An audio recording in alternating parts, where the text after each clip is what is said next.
नमस्ते, आदाब, सत श्री अकाल। मैं डॉक्टर मोहम्मद परवेज़ आपका स्वागत करता हूं अपने चैनल रज़ा हेल्थ केयर में। आज का जो टॉपिक हमने सिलेक्ट करा है वो है हाइपरटेंशन। आज हम बात करेंगे कि हाइपरटेंशन क्या होती है और हाइपरटेंशन के कितने टाइप होते हैं। बेसिकली जो हाइपरटेंशन है 95% केसेस में उसको डायग्नोस करना बहुत मुश्किल होता है। हालांकि आप हाइपरटेंसिव होते हैं, आपका बीपी बढ़ा हुआ है, लेकिन उसका कारण पता नहीं होता। इसको हम कहते हैं इसेंशियल हाइपरटेंशन या प्राइमरी हाइपरटेंशन। दूसरी हाइपरटेंशन जो होती है वो होती है सेकेंडरी हाइपरटेंशन, जिसके पीछे कोई ना कोई कॉज होता है। जैसे कि अल्कोहलिज्म सबसे बड़ा कॉज है, जो लोग अल्कोहल लेते हैं उनमें। दूसरा ओबेसिटी हर लाइफस्टाइल डिसऑर्डर के लिए एक कारण है, चाहे वो थायराइड है, चाहे वो आपका शुगर है, चाहे आपका कोलेस्ट्रॉल बढ़ा हुआ है, चाहे आप हाइपरटेंसिव हैं। सब बीमारियों में आपको ये प्रॉब्लम ओबेसिटी देखने को मिलेगी। जब आपके पास कोई पेशेंट आता है हाइपरटेंशन के लिए, तो उसकी जो मेडिसिन है वो एकदम से स्टार्ट नहीं की जाती है। पहले हमें उसका बीपी अच्छे से चेक करना चाहिए। लगभग 7 से 8 दिन तक उसका बीपी रेगुलर सुबह शाम डायर्नल हमें चेक करना होता है कि बीपी किस वक्त में बढ़ता है। कभी कभी होता है कि वाइट कोट हाइपरटेंशन एक बीमारी है। जैसे कि आप किसी हॉस्पिटल में गए, आप किसी डॉक्टर से मिले, तो आपका बीपी अपने आप भी बढ़ जाता है। उसे हम वाइट कोट हाइपरटेंशन कहते हैं। इस कंडीशन में किसी भी मेडिसिन की कोई ज़रूरत नहीं होती है। दूसरा जो हाइपरटेंशन है उसके लिए मेज़र करने के लिए कि इसको हम हाइपरटेंशन कब कहेंगे, क्या इसकी नॉर्मल रेंज है, क्या ऑप्टिमल होना चाहिए, क्या नॉर्मल होना चाहिए, क्या प्री हाइपरटेंसिव कंडीशन है, क्या प्री हाइपरटेंसिव कंडीशन है, ये हमें पता होनी चाहिए। प्राइमरी हाइपरटेंशन जो है, जो ब्लैक्स हैं, जो निग्रोज हैं, उनमें और जैपनीज़ के अंदर ज़्यादा मिलती है। ज़्यादा नमक लेना, अल्कोहल की हिस्ट्री होना, ओबेसिटी, लैक ऑफ एक्सरसाइजेस, आप एक्सरसाइज नहीं करते हो, प्रॉपर स्लीप भी नहीं है आपकी, ये सारे कारण हैं जो आपकी डायबिटीज़ को बढ़ाते हैं। बहुत सारी रिसर्च में ये देखा गया कि जो स्ट्रेस जो कारण हम मानते हैं, जो नॉर्मल लैंग्वेज में कहा जाता है कि मुझे टेंशन है, मुझे स्ट्रेस हो गया, उससे मैं हाइपरटेंसिव हो गया, ऐसा नहीं है। हाइपरटेंशन के लिए बहुत ही कम जिम्मेदार होता है स्ट्रेस। बाकी आपकी जो लाइफस्टाइल है वो ज़्यादा निर्भर करती है। जैसे मैंने कॉजेज बताए थे आपको, अल्कोहलिज्म है, ओबेसिटी है, प्रेगनेंसी है, हाइपोथायरॉयडिज्म, प्राइमरी हाइपोथायरॉयडिज्म जो होता है उसमें भी आपका बीपी बढ़ा हुआ रहता है। थायरोटॉक्सिकोसिस में भी आपका बीपी बढ़ा हुआ रहेगा। जो फीमेल्स ओरल कॉन्ट्रासेप्टिव लेती हैं, जो एस्ट्रोजन बेस्ड होते हैं, उन लोगों में भी बीपी बढ़ा हुआ मिलता है। कुछ लोग जो एथलीट्स हैं, जो एनाबॉलिक स्टेरॉइड लेते हैं या कॉर्टिकोस्टेरॉइड लेते हैं, उन लोगों को भी बीपी की समस्या देखने को मिलती है।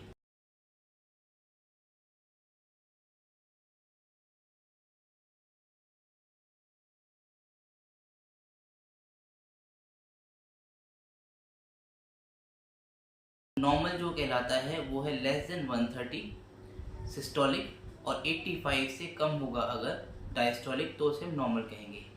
हाई नॉर्मल के लिए जो आपका सिस्टोलिक ब्लड प्रेशर है, यानी कि ऊपर का जो ब्लड प्रेशर है वो 130 से 139 होना चाहिए, और जो नीचे का है वो 85 से 89 के बीच में होना चाहिए। ये आपका हाई नॉर्मल की तरफ है, लेकिन हाई है।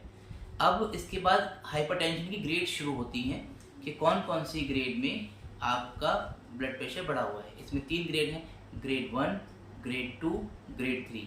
Grade 1 is a mild grade, जिसमें आपका जो ब्लड प्रेशर है वो 140 से लेके 159 होगा सिस्टोलिक, एंड जो डायस्टोलिक जो ब्लड प्रेशर है वो 90 से लेके 99 होगा। ग्रेड 2, जिसे कि हम मॉडरेट कहते हैं, उसमें आपका जो ब्लड प्रेशर है वो 160 से लेके 179 होगा सिस्टोलिक, एंड डायस्टोलिक आपका जो ब्लड प्रेशर होगा वो 100 से लेके 109 होगा।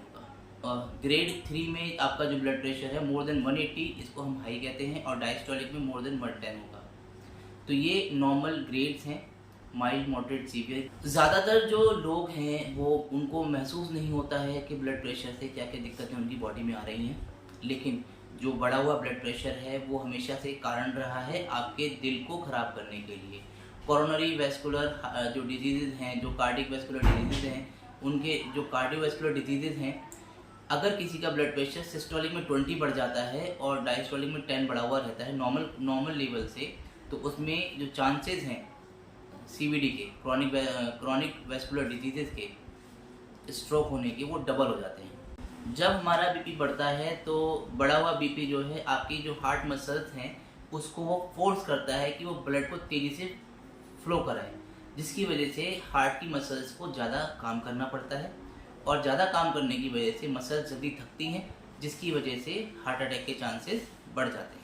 तो अगर हम अपना बीपी कंट्रोल कर लें तो ये जो चांसेस हैं डेथ होने के, कार्डियोवेस्कुलर डिजीज़ के, कोरोनरी वेस्कुलर डिजीज़ के या हार्ट अटैक के, ये कम हो जाता है। वैसे बहुत सारे फैक्टर्स हैं जो आपकी बीपी को बढ़ा देते हैं, जैसे कि एजिंग एक ऐसा प्रोसेस है जिसमें जैसे जैसे एज बढ़ती है उसमें आपका हाइपरटेंशन होने के चांसेस बढ़ जाते हैं।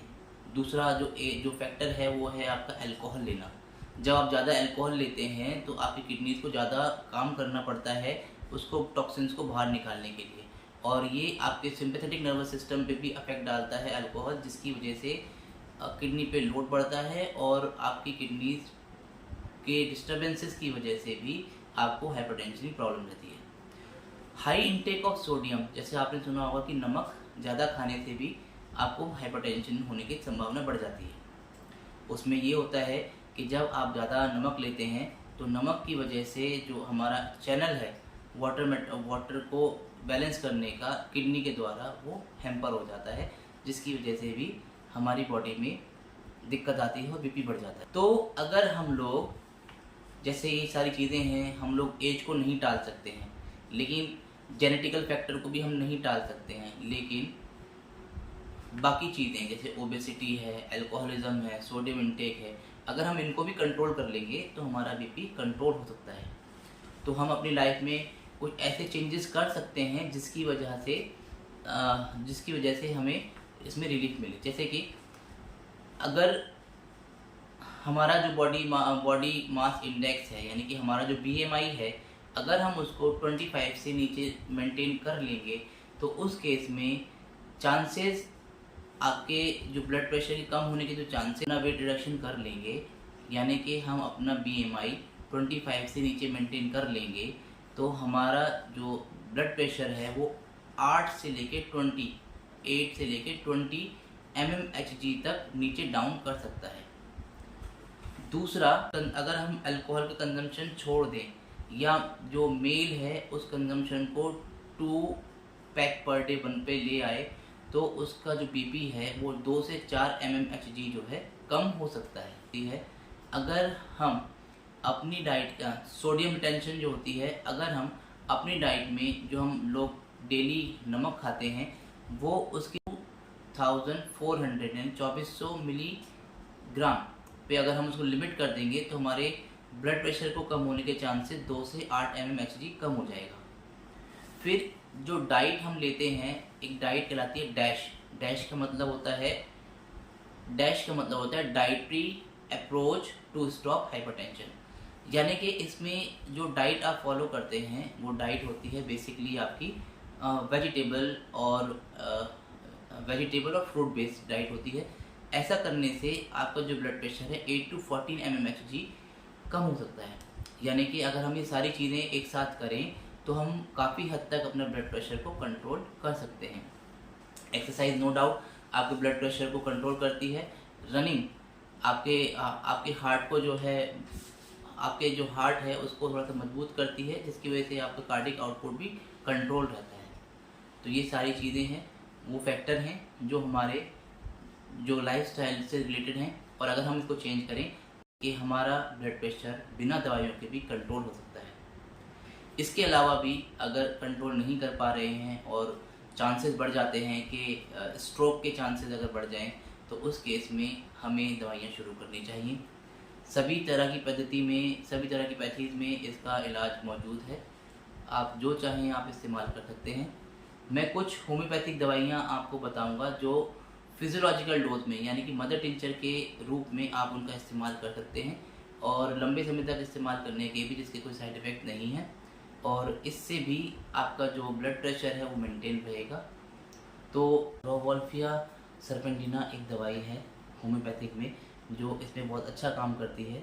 इसको हम लोग 10 ड्रॉप्स 3 टाइम्स अ डे देते हैं जो बीपी में मैनेज करने के लिए काम में आता है। दूसरी दवाई जो हम इसमें इस्तेमाल करते हैं वो है लाइकोपस वर्जिनिकस। लाइकोपस भी मदर टिंचर में इस्तेमाल की जाती है। ये आपका ब्लड प्रेशर कंट्रोल करती है और आपकी हार्ट रेट को भी स्लो डाउन, जिससे कि आपका ब्लड प्रेशर भी कम होता है। फिर एक दवाई हमारे पास इसमें है पैसिफ्लोरा, जो कि नींद के लिए हम लोग इस्तेमाल करते हैं मदर टिंचर में, लेकिन इसका भी इफेक्ट हाइपरटेंशन पे बहुत अच्छा है। इसकी भी हम लोग 10 ड्रॉप्स 3 टाइम्स अ डे इस्तेमाल करते हैं। होम्योपैथिक में जो हम मेडिसिन इस्तेमाल करते हैं वो ज़्यादातर सिम्टम सिमिलैरिटी के ऊपर होती है। हम लोग पेशेंट के सिम्टम्स देख के दवाइयाँ देते हैं, लेकिन ये कुछ ऐसी स्पेसिफिक मदर टिंचर्स हैं जो फिजियोलॉजिकल डोज में दिया जा सकता है। ये सारी दवाइयाँ या ये सारा जो नॉलेज है ये किसी भी फिजिशियन को रिप्लेस नहीं कर सकता, तो आप अपने नियर बाय जो फिजिशियन है उसकी सलाह के बिना कोई भी मेडिसिन ना लें। दूसरा कि कोई अगर किसी की कोई क्वेरी हो तो कमेंट में वो मुझसे इसके बारे में पूछ सकते हैं, और अगर आपको ये वीडियो इन्फॉर्मेटिव लगी हो तो ये आप आगे शेयर करें और इस चैनल को लाइक करें, सब्सक्राइब करें और जुड़े रहें हमारे चैनल के साथ, ताकि मैं और इन्फॉर्मेटिव वीडियोज़ आप तक पहुंचा सकूं। धन्यवाद। आपका दिन